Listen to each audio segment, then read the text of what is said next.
جناب پیر پنجر سرکار صاحب کے بارے میں کہا جاتا ہے کہ وہ پیشن گوئی کرتے ہیں اور وہ سچ ثابت ہوتی ہے۔ ان کے پاس کوئی غیبی خبریں آتی ہیں، کوئی غیبی علم ان کے پاس ہے، حالانکہ انبیاء اعظام کے علاوہ ایسی بات قطعاً کسی کے بارے میں توثیق کے ساتھ نہیں کہی جا سکتی۔ قرآن کریم میں رب تعالیٰ فرماتا ہے سورہ جن آیت نمبر 26 اور 27 میں، اعوذ باللہ السمیع العلیم من الشیطان الرجیم، بسم اللہ الرحمن الرحیم، عالم الغیب فلا یظہر علی غیبہ احدا الا من ارتضی من رسول، صدق اللہ العظیم۔ وہ اللہ غیب کو جانتا ہے، بس وہ اپنے غیب پر کسی کو مطلع نہیں کرتا سوائے اپنے پسندیدہ رسولوں کے۔ تو اس آیت کریمہ سے معلوم ہوا کہ غیب کا علم انبیاء کے لیے ثابت ہے، اور یہ توثیق قرآن کریم کر رہا ہے۔ غیر نبی کے بارے میں یہ کہنا کہ وہ پیشن گوئیاں کرتا ہے، غیب کی خبریں بتا دیتا ہے، اور پھر وہ بندہ بتائے بھی صرف سیاست کی خبریں، بتائے بھی صرف کرسی کا چکر، بتائے بھی صرف سیاست کی دوڑ، بتائے بھی صرف ایوان کی دوڑ، تو یہ واقعی قابل اعتماد بات نہیں رہتی۔ قرآن کریم میں رب تعالیٰ سورہ بنی اسرائیل میں فرماتا ہے، اعوذ باللہ السمیع العلیم من الشیطان الرجیم، من ہمزہ ونفخہ ونفثہ، بسم اللہ الرحمن الرحیم، ولا تقف ما لیس لک بہ علم ان السمع والبصر والفؤاد کل اولئک کان عنہ مسئولا۔ اور وہ بات نہ کہو جس کا تمہارے پاس علم نہیں ہے، بے شک کانوں کے بارے میں، آنکھوں کے بارے میں اور دل کے بارے میں سوال کیا جائے گا۔ بس علوم غیبیہ اللہ کے لیے خاص ہیں، اور رب تعالیٰ اپنے رسولوں کو غیبی خبروں سے مطلع فرماتا ہے جو ان کی نبوت اور رسالت کی دلیل ہوا کرتی ہے۔ اسی حوالے سے علامہ ابن جوزی رحمۃ اللہ علیہ نے فرمایا کہ رب تعالیٰ اپنے انبیاء کو، اپنے رسولوں کو غیب سے مطلع فرماتا ہے، کیونکہ رسولوں کی صداقت کی دلیل ان کی غیبی خبریں ہوا کرتی ہیں۔ تو پنجر سرکار صاحب کے بارے میں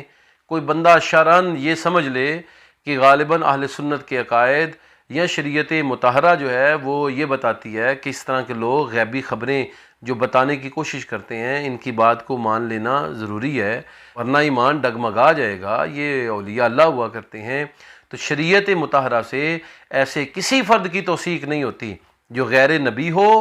اور پھر خبریں بھی ساری سیاست کے بارے میں بتائے، پیشن گوئیاں بھی ساری مالدار لوگوں کے بارے میں کرے، اس کی تمام پیشن گوئیاں مالی معاملات کے بارے میں ہوں، سیاسی معاملات کے بارے میں ہوں، سیاست کی اکھڑ پکھڑ کے بارے میں ہوں، کرسی کی دوڑ کے بارے میں ہوں، ایوان بالا کے بارے میں ہوں، تو پنجر سرکار صاحب کی کوئی خبر، کوئی پیشن گوئی جو ہے شریعت مطہرہ ہمیں مجبور نہیں کرتی کہ ہم اس کو تسلیم کریں۔ شریعت مطہرہ کے اندر ایسے افراد کی، قیافہ شناسی کرنے والوں کی، ایسے پیشن گوئیاں کرنے والوں کی اور نجومی حضرات کی بات ماننے سے منع کیا گیا ہے۔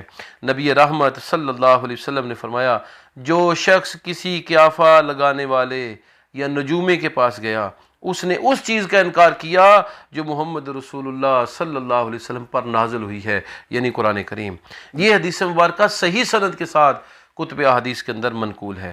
صحیح مسلم کی حدیث ہے، نبی دو عالم صلی اللہ علیہ وسلم نے فرمایا، جس شخص نے نجومی کی بات کی تصدیق کی، نجومی سے مراد پیشن گوئیاں کرنے والا ہے، قسمت کے حال احوال بتانے والا ہے، حضور نے فرمایا جس نے نجومی کی باتوں کی تصدیق کی، اللہ تعالیٰ 40 دن تک اس کی نماز قبول نہیں کرتا۔ سیدہ عائشہ الصدیقہ رضی اللہ تعالیٰ عنہ فرماتی ہیں، یہ حدیث صحیح بخاری اور صحیح مسلم کے اندر موجود ہے، سیدہ فرماتی ہیں کہ لوگوں نے نبی علیہ السلام سے سوال کیا کہ یا نبی اللہ، نجومیوں کے بارے میں آپ کیا فرماتے ہیں؟ حضور نے فرمایا نجومی پن کوئی چیز نہیں ہے۔ صحابہ نے عرض کیا یا رسول اللہ صلی اللہ علیہ وسلم، کیا فلاں نجومی نے فلاں بات نہیں کہی تھی، یعنی کوئی ایسی باتیں کہی تھی جو سچ ثابت ہوئی ہیں؟ نبی علیہ السلام نے فرمایا اس کی جو باتیں سچ ثابت ہوئی ہیں یہ کلمہ حق تھا جس کو جنوں نے سن لیا اور انہوں نے اپنے دوستوں کے کانوں میں وہ بات ڈال دی، اور ان کے دوستوں نے 100 باتیں ملاوٹ کر کے بتا دی، تو 99 باتیں جھوٹیں اور ایک بات سچ جو نجومی کی ثابت ہوتی ہے وہ اتفاقاً ثابت ہو جاتی ہے سچ، کیونکہ جنات نے جو کلمات آسمان دنیا سے سنے ہوتے ہیں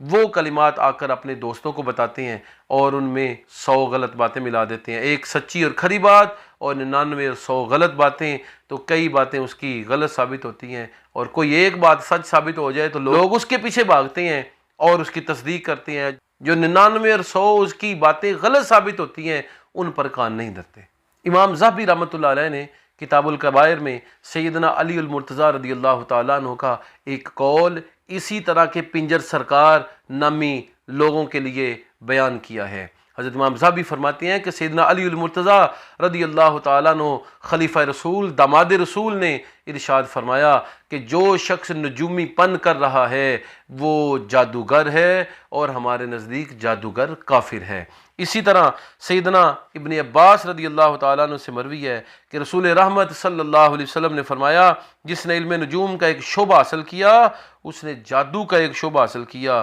اسی حدیث کے الفاظ ہیں کہ جس نے جس قدر زیادہ علم نجوم حاصل کیا اس نے اسی قدر زیادہ جادو حاصل کیا۔ یہ حدیث سنن ابی داود کے اندر سند صحیح کے ساتھ مروی ہے۔ تو ان تمام قرآنی آیات سے اور احادیث سے یہ بات ثابت ہوئی کہ پنجر سرکار اور ان جیسے لوگوں کے بارے میں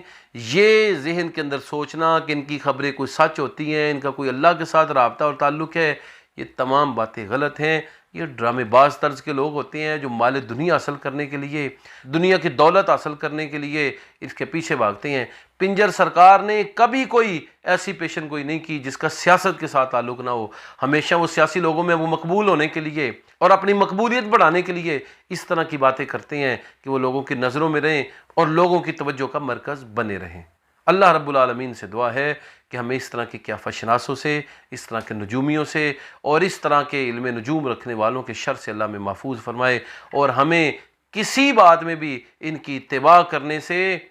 کسی بات میں بھی ان کی تصدیق کرنے سے بچائے رکھے، اپنے حفظ و امان میں رکھے، شریعت مطہرہ کے اصولوں پر عمل کی توفیق مرحمت فرمائے۔ رب تعالی ہم سب کو نبی رحمت صلی اللہ علیہ وسلم کی بلا مشروط محبت اور اطاعت کی توفیق مرحمت فرمائے۔